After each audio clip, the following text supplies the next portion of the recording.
what did you realize at that point? I realized at that point, brain injury is not selective, it affects everyone, all ages, male and female. Did you have hope? Hope was no longer a luxury I had. So then how did you end up coming to Bancroft? I've been told I have plateaued by therapists, which upset me, so I searched online. The first thing that popped up was Bancroft butterfly. Can you please talk about your experience at Bancroft and specifically about your therapies? Let's start with occupational therapy, or OT. With OT, allowing my left arm to be more functional for everyday use, getting dressed easier, and cooking even safer, doing everyday tasks easy. Can you tell us about speech therapy with me? With speech with you, prior to you, I used to mumble and whisper a great deal. And what did you learn? I learned to speak louder and slower. And what do I think about your voice? You think I have a great voice. We also work on problem solving in speech and in cognitive therapies. Can you talk about that for a second? Sure. Yes, now I go through a process for problem solving, which allowed me to throw out my magic 8 ball. Please tell us more about cog therapy. First of all, had you ever even heard or had cog therapy before? Honestly, I never heard of cog therapy before coming to Bancroft.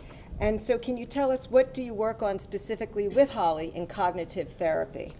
With Holly, I work on more problem solving and being mindful and curbing my impulses. She also helped me plan and follow through in all things. You also have physical therapy with Lois, otherwise known as PT. Can you speak for a moment about PT? Well, PT for most others call it pain and torture, not for me. Lois is a miracle worker. What were you told before? I've been told I've been plateaued, and with Lois's help, I lost my wheelchair and 50 pounds. Because Lois believes in me. Can you tell us about your experience in residence and in community? They'll both help me focus on what I need to do to be more independent, so live on my own. And what have you learned? I have learned that being emotional doesn't change anything. And what is your outlook? My outlook is much stronger about my life since becoming part of Bancroft. Thank you very much.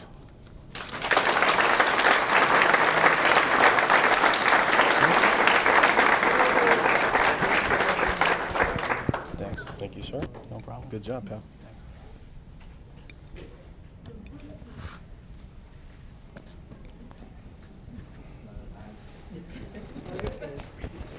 Thank you, Dwayne. Well done. So one of our service recipients, Neil Sussman, his sister was nice enough to come in today, Paula LoTito. She's going to come up and speak. Come on up, Paula.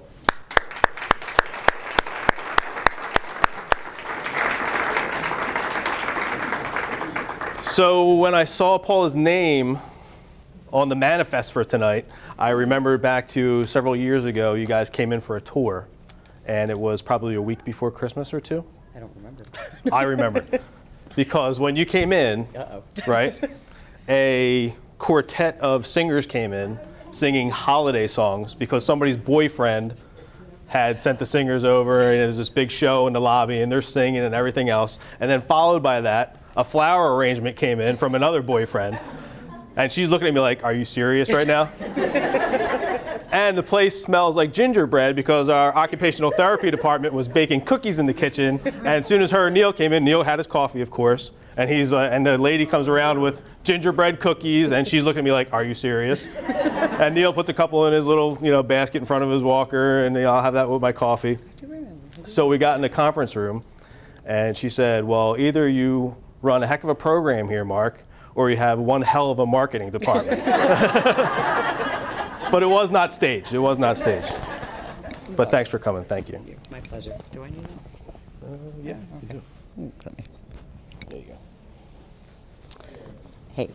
I gotta switch glasses here. Well, actually, you know what? I'll just hold it out far because I don't have bifocals. My bifocals consist of actually wearing my reading and my distance, one on top of each other.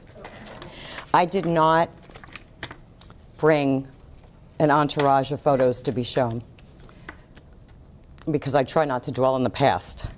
I have one, and it's the one that I remember Neil by. And this was 2 years before his accident. So this was how I remember Neil. So I'm not going to digress. I'm just going to read what I have. For those of you that don't know me, I am Paula LoTito, and for those that have the misfortune of knowing me, I am still Paula LoTito. Let me just, so here we go. Just a little brief bio. My name is Paula LoTito, and I am the proud sister of Neil J. Sussman. I am married to David LoTito and have 3 amazing and handsome sons, ages 23, 19, and 13, Justin, Brian, and Robbie. I hold a Bachelor of Science degree in Cognitive Therapy and Leisure Studies and a Master of Arts in Teaching Special Education. I can absolutely understand everything that you said. I currently teach 7th grade English Language Arts resource room in an urban district, Trenton. So here's my brief speech. Okay, maybe not so brief. When Janine Gardner approached me and asked me if I'd be willing to share my story, I thought, dear Lord, how does one begin to sum up 40 years in 5 minutes or less? Where do I begin and end so that my experiences serve a purpose and truly captures the essence of the magnitude in which Neil's accident so profoundly impacted an already dysfunctional family? Some people may consider this horrific experience as a defining moment with a very tragic ending. I do not. The sad reality is, on November 5th, 1975, Neil J. Sussman was in the wrong place at the wrong time, as cliche as that sounds, but it is true. Instead of taking his girlfriend home that night, he drove home alone on a road that he normally did not travel. History wrote itself from that point on. My mother's 20-year-old son left the house that night and never returned the same way. To her, Neil died in that car accident because of a drunk driver on the road at the same time. After 4 months of being in a coma in ICU, Neil returned, but was replaced with a stranger, a new and maybe not so improved Neil. From my point of view, Neil did lose his life that night, the life he knew, the life we all knew, but he did not die, thank God. We simply got a different version, a blend of the old and new person who I'm proudly call my older gray brother. When something like this happens, unless you have a strong faith, the outcome is pretty grim. Suffice it to say, the Sussman household had very little faith. Our mother was busy taking care of a home, 3 children, ages 16, 13, that was me, and a 7-year-old, a husband who was a recovering alcoholic until the night of November 5th, a linen store in Princeton, and Neil, whose side she never left, the entire stay in ICU. And that goes for my grandparents as well. Devastation, withdrawal, anger, denial, and depression, all the feelings one would expect to surface after experiencing such a loss like ours. For my parents and sister, each one was affected differently and at different points in their lives. Mark, our younger brother, was too young, and as for myself, I experienced none of those emotions. I was, however, nervous, anxious, and uncertain of whom I would meet when I did see Neil for the first time after 4 months. But I grew to accept him for who he was. I enjoyed working with Neil and his therapist and was intrigued by their level of skill. They were so patient, compassionate, skilled, and left no stone unturned when it came to his rehabilitation. It is because of those therapists that I came into the field. As the family drama worsened, I became the one that people would turn to when speaking about Neil's care. Years later, Mom was still angry, Dad out of the picture due to divorce, sister self-medicating, younger brother kind of forgotten about and left to fend for himself. I became the caregiver, the nurturer, not by choice at first, but in the end, very glad it did work out that way. Fate, destiny is a funny thing, you know. Neil did and still does make me laugh, smile, and show the utmost compassion when I am in need. I am fortunate. I suppose that I do not remember much about the old Neil, other than he was an amazing musician, artist, was never home because he played in a band, had a girlfriend in every state that he visited, and was quite the ladies' man. As a mom of 3 children, I could never imagine, nor do I care to, getting a phone call like my mother did on the night of 11/5/75 at 2 a.m. from a police officer telling me that one of my sons would most likely not make it through the night. Our mom did her best to care for us and try to hold the family together, totally ignoring her own needs. She never sought any type of counseling in order to learn coping skills, which did not help us cope in the least. She got up each morning and did what she needed to do to survive. I believe we were all in survival mode just to get through the days. Friends stopped calling my mother because they could not deal emotionally with what happened to their friend's son. It is kind of ironic, I suppose. The tragedy occurred to one of our family members, and yet they were the ones who could not cope with the reality. So they just decided to abandon her and us as well. My mom and sister decided that it was in their best interest to not have a relationship with Neil at all, since he no longer measured up to their expectations. But I didn't either, so I guess Neil and I are in the same boat. Neil's ability to manage his medical and financial affairs began to decline. So for 2 years, I fought the New Jersey judicial system and an extremely crooked lawyer in order to become Neil's legal guardian. It was not easy. In fact, it was pure hell. 2 years of only one income because I had to quit my job in order to tend to Neil's affairs. 2 years of false accusations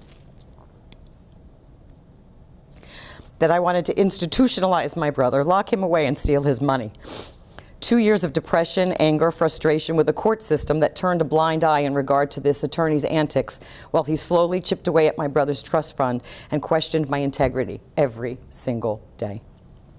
I thank the Lord for giving me an amazing husband who could not be here because my younger son has soccer, and an understanding and patient children, as well as friends that helped me in more ways than I could ever have imagined and who truly loved Neil for Neil. I was having many nervous breakdowns weekly. I would scream, cry, throw things across the room, and wonder why the court system could not see what was going on. Fast forward 2015. Neil and I have been through a lot together, kind of like a marriage, for better, for worse, for sickness and in health, till death do us part. We have had our share of failed residential placements, broken promises from rehabilitation centers, numerous medical appointments, and multiple arguments over purchasing too many albums, CDs, books, and tapes. We argue because we can. We are family, and no matter what, we have an unconditional love for one another. Neil continues to share his love of music with me, a passion I acquired because of him and learned how to play piano because of him. And he continues to teach me about different genres of music and the history behind the musicians. Our story is far from over, and I can only pray God will continue to bless me and Neil with the strength and courage we need to see this journey to the end. Does the story have the happiest of endings? I don't know the answer to that, but I can tell you that I cannot imagine my life without my brother being in it. And I thank the therapists and everyone who has guided Neil and protected him. So thank you for listening to my story.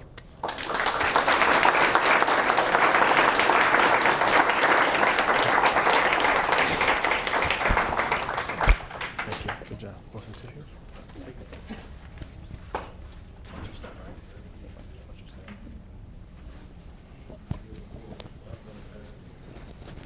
Thank you, Paula.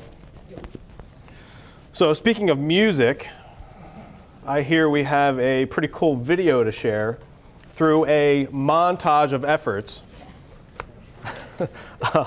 from a few staff.